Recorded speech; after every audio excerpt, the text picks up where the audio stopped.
MP আমির হামজা বলছেন, আমার থেকে তো উপরওয়ালা কেউ থাকার কথা নয়। এটা নিয়ে অনেকে বিকৃত ব্যাখ্যা শুরু করেছে। যারা এই বিকৃত ব্যাখ্যা করছে, অথচ রামপুরাতে 6 বছরের শিশুকে পাশবিক নির্যাতন করে হত্যা করলো, এটা নিয়ে কথা নেই। নরসিংদীতে 15 বছর কিশোরীকে গণধর্ষণ করলো। যখন মামলার জন্য ওই কিশোরীর বাবা রেডি হলো, তখন স্থানীয় ইউপি সদস্য এবং বিএনপি নেতা দেওয়ান তাদেরকে এলাকা ছেড়ে যেতে বলল। পরবর্তীতে যখন মামলা দিবেই, তখন জোর করে বাবার সামনে 15 বছরের কিশোরীকে জোর করে নিয়ে আবার ধর্ষণ করে হত্যা করে ফেলল। এটা নিয়ে কথা নাই। ওই আমির হামজা উপরওয়ালা বলছে নিজেকে, এটা নিয়ে বিকৃত ব্যাখ্যা শুরু হলো। এমপি আমির হামজা মেডিকেলের দুর্নীতি ও অব্যবস্থাপনা সমাধানের নির্দেশ দিলেন। মেডিকেল কর্মকর্তারা বললেন উপরওয়ালা সমস্যা করে। এখানে উপরওয়ালা বলে উচ্চপদস্থ কর্মকর্তা ও প্রশাসনিক কর্তৃপক্ষকে বুঝিয়েছে। এর জবাবে আমির হামজা বললেন, এখানে আমার থেকে তো উপরওয়ালা আর কেউ থাকার কথা নয়। আমির হামজার বক্তব্য পরিষ্কার, উচ্চপদস্থ কর্মকর্তা তিনি নিজেই, সুতরাং ওনার থেকে উপরওয়ালা কে হতে পারে? এখানে উপরওয়ালা বলে কর্মকর্তা বোঝানো হয়েছে।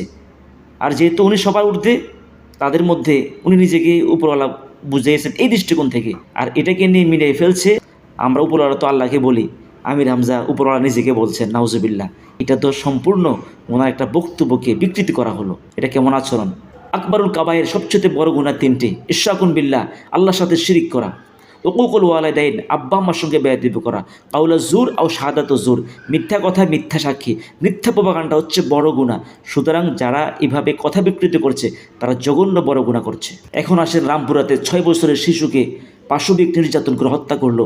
নরসিংদীতে 15 বছর কিশোরীকে গণধর্ষণ করলো। তারপরে যখন মামলার জন্য কিশোরীর বাবা প্রস্তুতি নিল, বাবার সামনে থেকে মেয়েটিকে নিয়ে আবার গণধর্ষণ করে হত্যা করে ফেললো। কত বড় জঘন্য অপরাধ করলো! বেবিচারের শাস্তি হলো রজম, বুক পর্যন্ত গেড়ে তাদেরকে পাথর মেরে মৃত্যুদণ্ড দেওয়া, বিবাহিত হলে। আর অবিবাহিত হলে সূরা নূরের 2 নম্বর আয়াতের মধ্যে এসেছে, আয-যানিয়াতু ওয়াজ-যানি ফাজলিদু কুল্লা ওয়াহিদিম মিনহুমা মিয়াতা জালদা। বেবিচারিণী অবিবাহিত হলে 100 দৌড়া মারবে। 100 দৌড়া মানে এমনভাবে দৌড়া মারবে যেন রক্ত বের হয়, রক্তাক্ত হয়ে যায়, প্রয়োজনে মারাও যেতে পারে। এটা হলো অবিবাহিত হলে শাস্তি। কিন্তু এখানে যারা অপরাধী, একে তো বেবিচার করলো, ধর্ষণ করলো, পাশাপাশি 2টা মেয়েকে হত্যা করে ফেললো, তাদের শাস্তি তো এমনি মৃত্যুদণ্ড। এদেরকে আরও কঠিনভাবে শাস্তি দেওয়া কর্তব্য। এখন দেখা যায় দেশের মধ্যে এমন অন্যায়গুলো হচ্ছে, এটা নিয়ে কথা নাই। আমির হামজা নিজেকে উপরওয়ালা বলছে, তার কথাটাকে বিকৃতি করে কিভাবে প্রচার করছে, এটা লজ্জা থাকা উচিত। দেশের মধ্যে কত অকারেন্স ঘটছে, ওইদিকে লক্ষ্য নেই। আল্লাহ তাআলা যাদেরকে সঠিক জ্ঞান দান করুন, আমিন।